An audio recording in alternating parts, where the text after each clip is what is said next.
A few months ago, my content creating camera, my Sony ZV-1, went crashing to the ground, busted it up, and the audio didn't work anymore. And it was a huge pain. I didn't actually know it was broken because it was still working. It was only later when I recorded a few videos that I went, hold on, the sound's working sometimes, the sound's not working other times. I then went and purchased, very reluctantly, a DJI Osmo Pocket 3. And I say reluctantly because it's a teeny tiny sensor. And most of what I do is shooting in the dark. So how was that going to go in the dark? Spoiler alert, it went really well. This thing works magnificently in the dark. Further hence more, it does everything that I want it to do exceptionally well.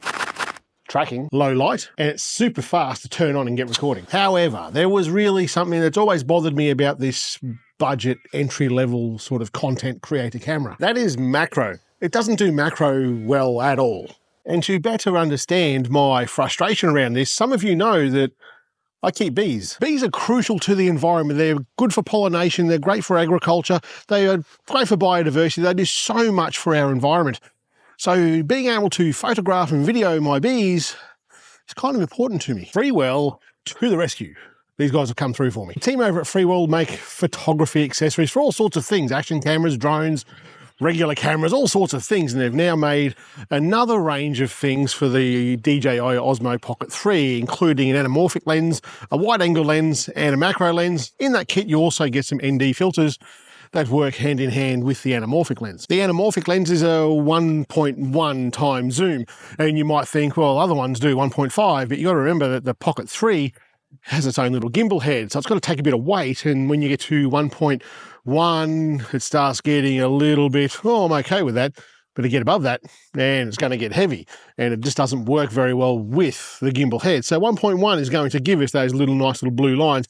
I'm not doing too much with the anamorphic lens because, well, it's not what I do here, but I do want to look at the macro lens and the wide. If you purchase the DJI Osmo Pocket 3 Creator Kit, when you purchase yours, you've already got a wide angle lens, so how do they compare? This is the DJI camera without any wide lens, and this is the case that goes over the camera when you purchase that Creator Kit. Here's the lens for from the Creator Kit. You can see here where this is all bowing.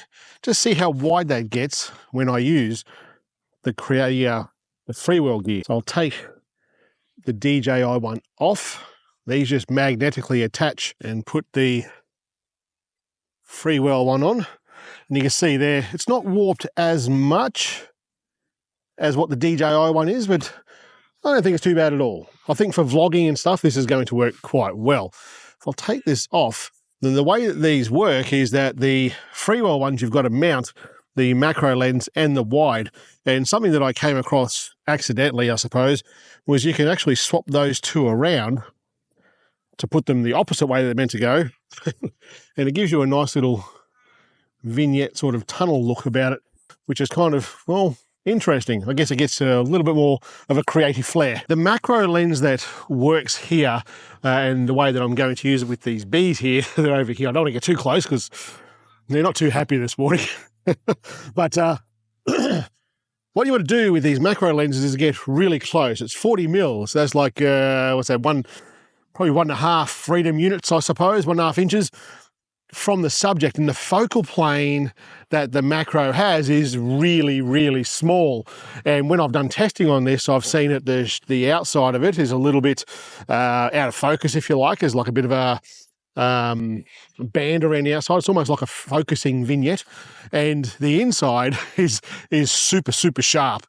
So what I did is I set up a small little tripod there, used the DJI app on my phone, and just got it closer and closer and closer to the bees and just let it go. And it worked really well.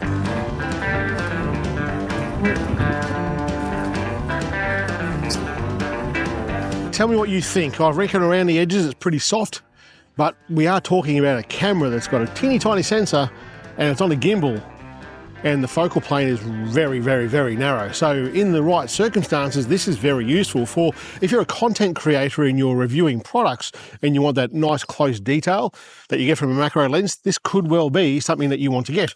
Anyway, the link is in the description for this kit. I'll see you guys later on.